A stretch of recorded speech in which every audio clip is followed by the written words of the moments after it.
കരാത്തയുടെ ജന്മം കൊണ്ട് പ്രശസ്തമാണ് ഒക്കിനാവ. ലോകത്തിൻ്റെ പല ഭാഗങ്ങളിൽ നിന്നും ധാരാളം ആളുകൾ കരാത്തയുമായി ബന്ധപ്പെട്ട് ഒക്കിനാവ സന്ദർശിക്കാൻ ഞങ്ങളുടെ താമസ സ്ഥലത്ത് നിന്നും പരിശീലന കേന്ദ്രത്തിലേക്ക് നടന്നു പോകാമെന്ന് ഞങ്ങൾ തീരുമാനിച്ചു. ചെറുപ്പം മുതൽ യാത്രയെ ഇഷ്ടപ്പെടുന്നതുകൊണ്ട് കുറച്ച് നാടുകൾ കാണാനുള്ള സാഹചര്യമുണ്ടായി. ഇതിൽ നിന്നും വളരെ വ്യത്യസ്തമാണ് ജപ്പാനും ഒക്കിനാവയും. അവരുടെ വൃത്തിയും വിനയവുമാണ്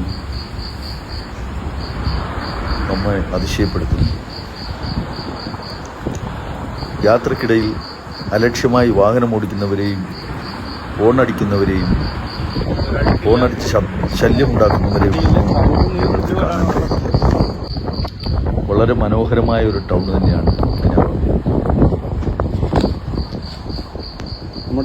കരാത്തയുമായി ബന്ധപ്പെട്ട് ലോകത്തിന്റെ പല ഭാഗങ്ങളിൽ നിന്നും ധാരാളം ആളുകൾ ഇവിടം സന്ദർശിക്കാറുണ്ട്.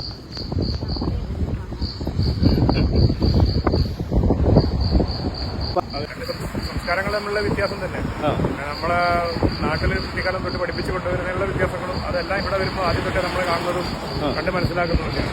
അത് ഈ ഒരു പുഴയുടെ കാര്യത്തിൽ മാത്രമല്ല, മൊത്തത്തിലുള്ള ഒരു വൃത്തിയുടെ കാര്യം വളരെ നമ്മളിവരെ കണ്ട് ഒരുപാട് പഠിക്കേണ്ടതായിട്ട് ഒരുപാട് പഠിക്കാൻ. നമ്മൾ ഒത്തിരി നേരം കൊണ്ട് പുഴയേരിയിൽ കൂടാണ് സഞ്ചരിക്കുന്നത്. ഒരു പൊടി പോലും എന്തെങ്കിലും ഒരു എത്ര മനോഹരമായിട്ടാണ് മാത്രമല്ല നമ്മൾ കണ്ടത് മറ്റുള്ളവരെ നമ്മൾ പറഞ്ഞ് പഠിപ്പിക്കാൻ, അത് ബോധവൽക്കരിക്കാനും കൂടെ നമ്മളിവിടെ ശ്രമിക്കണം. അടുത്ത തലമുറയോടെ ഇനിയെങ്കിലും നമ്മൾ ഈ തലമുറ ഇനി ഇങ്ങനെ സമയത്ത് നമ്മളുടെ നാട് ഇങ്ങനെയായി മാറും. അതിന് ഏറ്റവും വലിയ ഉദാഹരണമായിട്ട് ഇപ്പോൾ നമ്മൾ കണ്ടുവരുന്ന നമ്മുടെ കേരളത്തിൽ തന്നെ പല ചെറിയ ടൗണുകൾ, ഉദാഹരണത്തിന് സുൽത്താൻ ബത്തേരി നല്ല നീറ്റ് ടൗണായിട്ട് കേരളത്തിൽ മാറി വരുന്നുണ്ട്. അതേപോലെ കൽപ്പറ്റ അത് കണ്ടു പഠിക്കുന്നുണ്ട്.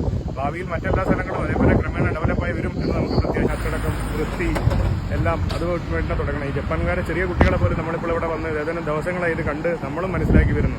ചെറിയ കുട്ടികൾ പോലും റോഡിൽ ഒരു കഷ്ണം കടലാസ് എന്തെങ്കിലും ഒരു ചെറിയ വേസ്റ്റ് കണ്ടു കഴിഞ്ഞാൽ അവരത് എങ്ങനെ മാനേജ് ചെയ്യുന്നുള്ള കാര്യം. നമ്മൾ ഇത്രയും യാത്ര ചെയ്തെടുത്ത് എവിടെയെങ്കിലും ഒരു വേസ്റ്റോ അല്ലെങ്കിൽ മറ്റേ ഒരു ഇലയോ അല്ലെങ്കിൽ വൃത്തികെട്ട സാഹചര്യങ്ങളോ ഒന്നും കാണാനില്ല. അത് ചെറുപ്പം മുതലേ കുട്ടികളെയൊക്കെ അങ്ങനെ പരിശീലിപ്പിച്ച് വന്നുകൊണ്ടാണോ? വേസ്റ്റ് എന്നുള്ളത് കാണാനുള്ളതെന്നുള്ളപരി അതിനെപ്പറ്റി ചിന്തിക്കാൻ പോലും നമുക്ക് പറ്റുന്നില്ല എന്നുള്ളതാണ് ഇവിടെ സത്യം. ചെറുപ്പകാലം തൊട്ട് കുട്ടികളെ മാത്രമല്ല, കുറച്ച് ദിവസങ്ങളായി ഇപ്പോൾ ജപ്പാൻ ഇവിടെ നിൽക്കൊണ്ട് ഭാവിയിൽ കുറച്ച് ദിവസമെങ്കിലും നാട്ടിൽ പോകുന്നവരെ നമ്മളും ഈ രീതി പിന്തുടരും. പിന്നെ ക്രമേണ നമ്മൾ മറ്റേ രീതിയിലൊക്കെ മാറും. അതിന് പകരം ഈ വൃത്തി എന്നുള്ളൊരു പരിപാടി ഇവിടെ നല്ലൊരു ട്രാഫിക് സംസ്കാരം കൂടെയുണ്ട്. ലൈൻ ട്രാഫിക് ഇത്ര ദിവസം ഇവിടെ വന്നതിന് ശേഷം ഇതുവരെ ഒരു ഹോൺ അടിക്കുന്ന ശബ്ദം പോലും കേൾക്കാനിട വന്നിട്ടില്ല. അതും അങ്ങനെ ധാരാളം കാര്യങ്ങൾ ഇവിടെ വന്ന് നമ്മളെ വെറും പല ഡെവലപ്മെന്റും കണ്ട് പഠിക്കാൻ വേണ്ടി പോകുന്ന രാഷ്ട്രീയക്കാർ ഇതെല്ലാം കുട്ടികളുടെ ഭാവിയിലുള്ള പഠനത്തിന് നമ്മുടെ വിദ്യാഭ്യാസ സമ്പ്രദായത്തിൽ കൂടി ഇത് ഉൾപ്പെടുത്തിയാൽ മാത്രമേ നമ്മുടെ രാജ്യം അല്ലെങ്കിൽ നമ്മുടെ സംസ്ഥാനമെങ്കിലും ഒന്നും കൂടെ ഡെവലപ്പായി വരാൻ തീർച്ചയായിട്ടും ഇതൊരു സാധ്യത ഉള്ള ഒരു അവസരമാണ്. വളരെ നന്ദി.